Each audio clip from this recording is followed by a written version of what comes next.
What's up, my precious little pack, and welcome back to VEGA Conflict. The Defiance event begins later today. Hopefully it'll be a good kickoff to a first day of the game. Well, of the event by any rate. Especially of the Turncoat fleets. They can either be good or they can be bad. There's no in between.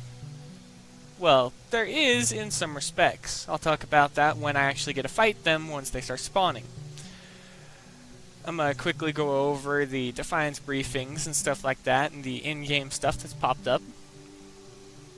First off, Rhea is still being viewed as the enemy.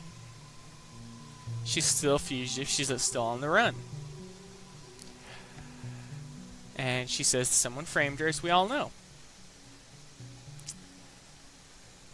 And Sybil, it occurred to me that she could have been behind this from the start, even before everybody else started saying different things. And the only reason I thought it could be Sybil was because who would benefit from destroying the rebels?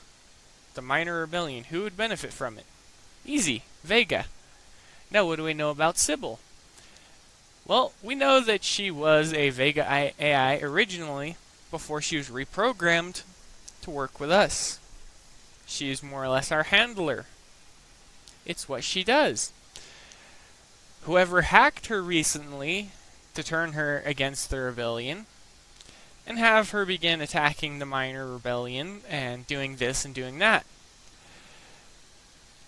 is most likely a VEGA operative. We can start taking shots at every single ex-VEGA operative, including a certain one that runs a black market. Or we can do some other stuff. One, we know Sybil is currently an AI. Well, more than an AI, she's currently an enemy. This is the most recent briefing.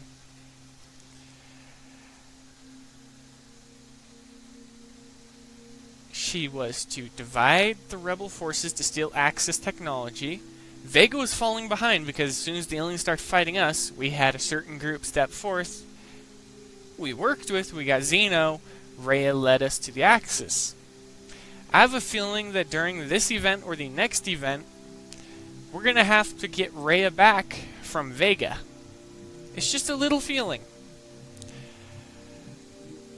And right now, Sybil still has to find and secure Rhea. And then deliver her to an unstable sector for transfer? That sounds more like an alien thing than a VEGA thing, does it not? And then broadcast intergalactic coordinates. Again, sounds like alien, but that also brings up the question, who did we know that we killed, or possibly should have killed, that was human that went alien? Well, we all know his name, so there's no point in me saying it. So, there's multiple outcomes of this, it just depends on which one is the one that Kixeye chooses for the story. And hope that they start picking up with the story, because as it stands, it's a little bit lackluster. But let's go take a look at Sybil, because we can find her over here. She was created by VEGA, reprogrammed by rebel forces to be more good-natured and sympathetic to their cause. Well, she could or could not be the enemy here, and as it seems right now, it seems as though she's just being used. The Defiance event begins, and we finally got the prize list. It was up on the forums after I made the video. At the time I made the video, it actually wasn't up, sadly. But the Dragoon Destroyers. Finally get to take a look at them. They're going to have the standard for everything that they are.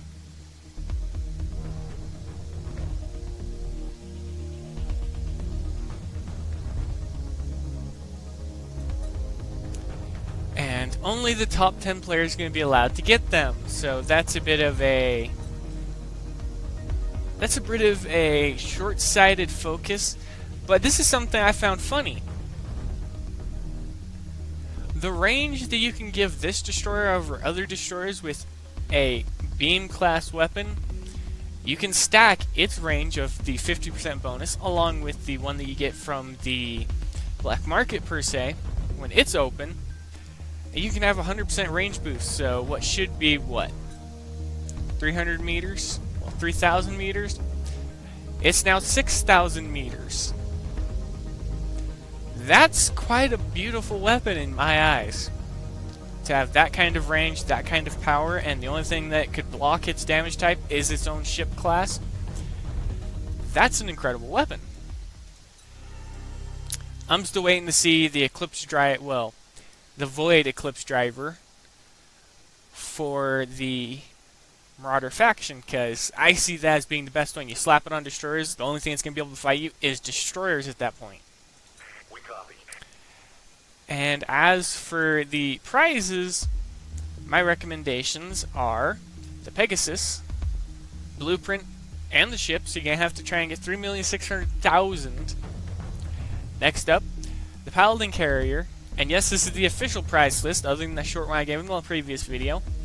The Paladin Carrier, and the Paladin Carrier Blueprint, which again, you're going to need to get 3,600, so you're going to need 7,200,000. And that's a bit of a long shot for a lot of people. Even from, well, not for myself, I can get about 10 million per event now. As soon as my Pegasus fleet is up, I'll be able to earn as much as I want. But until then, it's very limited. Next up, the Marauder fleet. The Marauder ships. They're still not a complete group yet. We still can't purchase their carrier because that was only available in the Alliance War, which was a bit short-sighted and focused on top players. Smaller clans, such as my own, I didn't even partake in the event. Because as I said in the video during that time, the number of outposts were bountiful and plentiful. That's one thing I can add, there was plenty of them. But what I noticed was most of the time, they were either controlled by large groups that I wouldn't want to engage, because I do know how to fly all 7 of my fleets at the same time. It just takes a lot of practice. But that does me little good when I'm outnumbered, let's say 1 to 30. And that's just people who are online, not the entirety of the clan. I have a small clan that can back me up, but none of them have the tech that would be able to fight against what I would be fighting. So it'd be a stupid move to pull my clan into that fight, because I do have lower levels that do need to be taken care of. They're doing quite well on their own. They're steadily advancing, which I'm quite proud of. And along with that, I said before, and I'm going to keep to it, I'm going to keep to my word, I'm not going to recommend any reusable items, just because I don't see the point in them. Everyone else, you can grade ahead, you can say this, you can say that. It's acceptable. I just don't see a point in it myself. So I'm not going to recommend them, but I will recommend the normal stuff. If it's a blueprint, you can guarantee it's going to be on a list somewhere. And along with the Pegasus, you're going to have to make sure you get enough to get the Harmonic Agility Reactor, the Harmonic Warfare Reactor, the Harmonic Siege Reactor, all for the benefit of the bonus shield, just for a lightly armored ship. You're going to want to make sure you can get the Redeemer Missiles, which I'm going to make sure I pick up, no matter what. I don't see much of a point for me to have the Harmonic Xeno Beam Capacitor, because I only have certain weapons equipped with alien tech, and it's only one gun per ship, just to keep the build times low, but allow the damage to vary, the damage type to vary.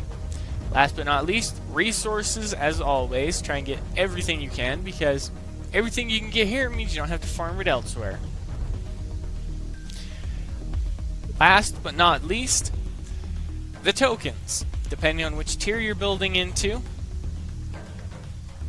per this event, you would want to get the Axis, because there's Axis blueprints available and no Xeno Division blueprints available. If you have Xeno Tech and ship blueprints, but you don't have Axis, then you'd want to go for, well, that's easy, the Xeno Division tokens. And this is going to be a little bit of a longer video, because next up I'm going to talk about the Alien Strike. I'm going to do the prize list for it. So this is the prize list for both. First off, I'd recommend picking up the Enforcer Battleship. It may be ugly as can be, and I'm not too fond of the Enforcer Battleship's looks. It looks kind of like a cruiser from what I look at, because cruisers are always fairly flat, but fairly wide and fairly well built. But so is the Enforcer Battleship, except for it comes with a very large array of weaponry to use. And first off, this is for the first half of the prize list. This is for higher level players that are stepping up from Xeno to Axis. Enforcer Battleship, Twinfire Beam level 1 and level 2. Xeno Twinfire is up to you, because I don't have it unlocked. I'll have it unlocked within half an hour or so. The NL Tungsten Armor, again, I can recommend it. I would say put normal tungsten on all of your stuff if you have it, but it's not available at the current time. The Harmonic Beam Capacitors, pick up all 3 levels, but start with level 3.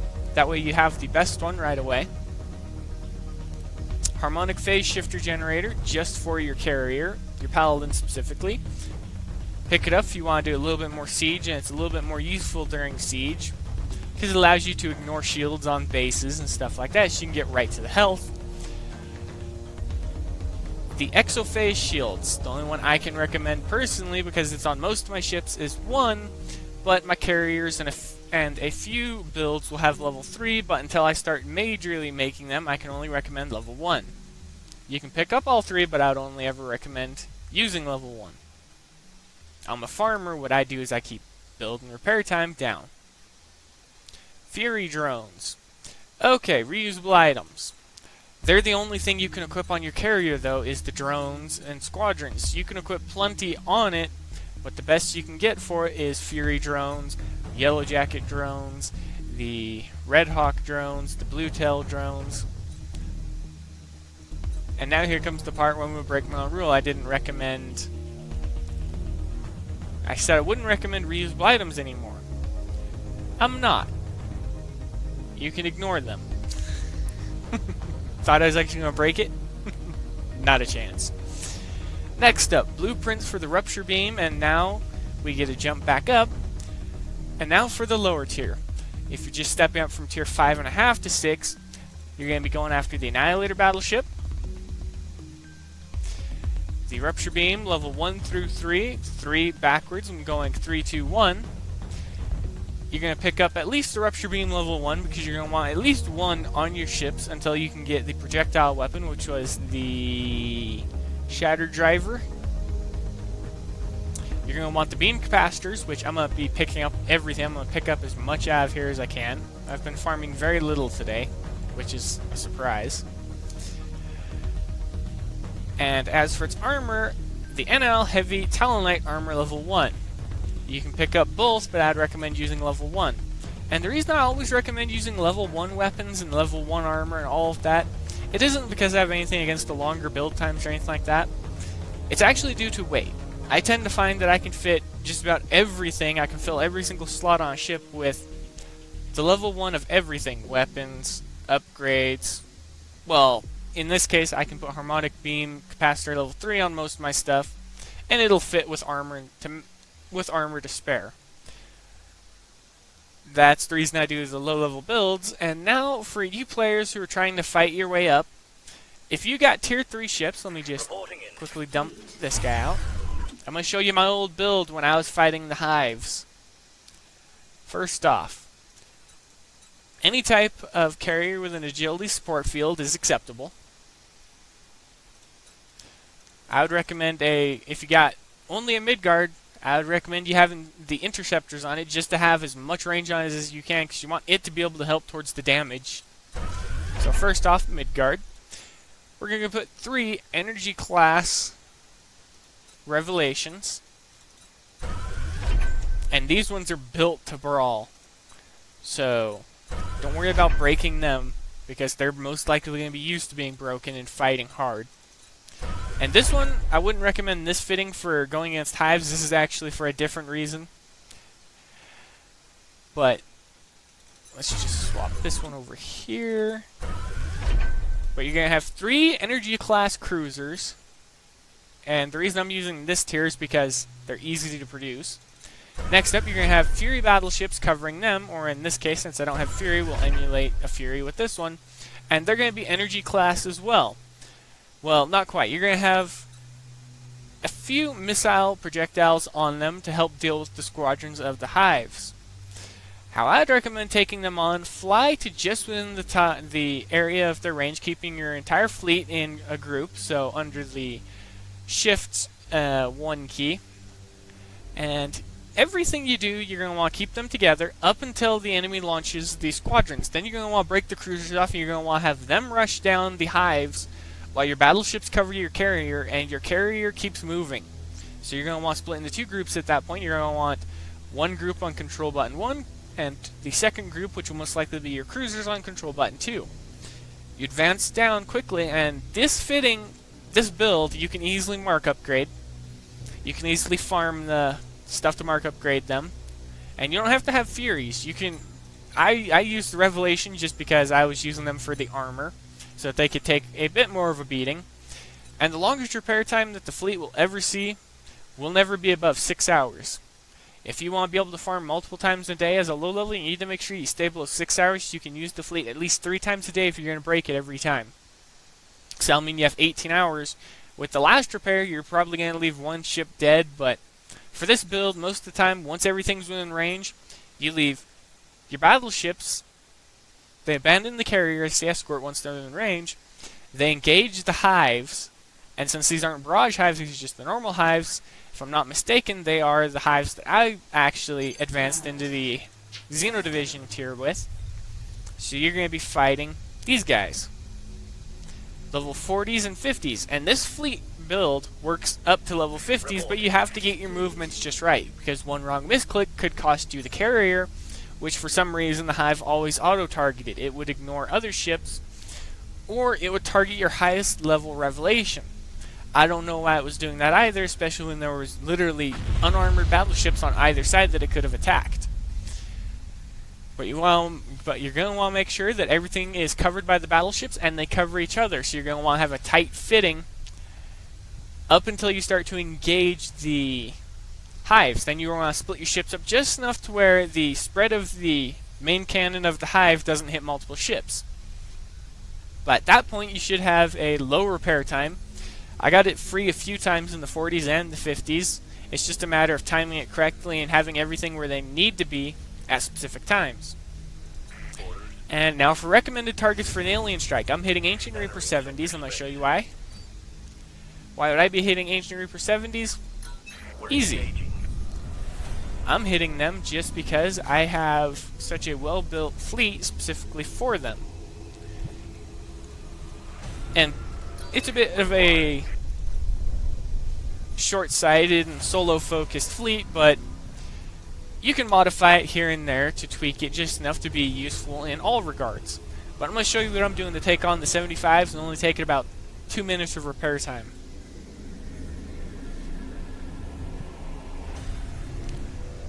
And this is for 60,000 intel at a time.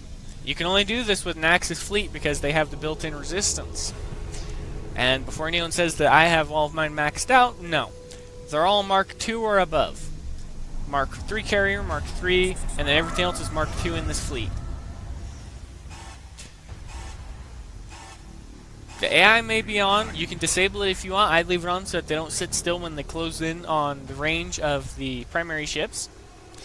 But I target them individually. I bring the full power of the entire fleet down on a single target. And as it stands right now, all of these do not have the harmonic beam capacitor bonus of the about, what, 15% bonus damage that I could have, which I will fix and I will put on them.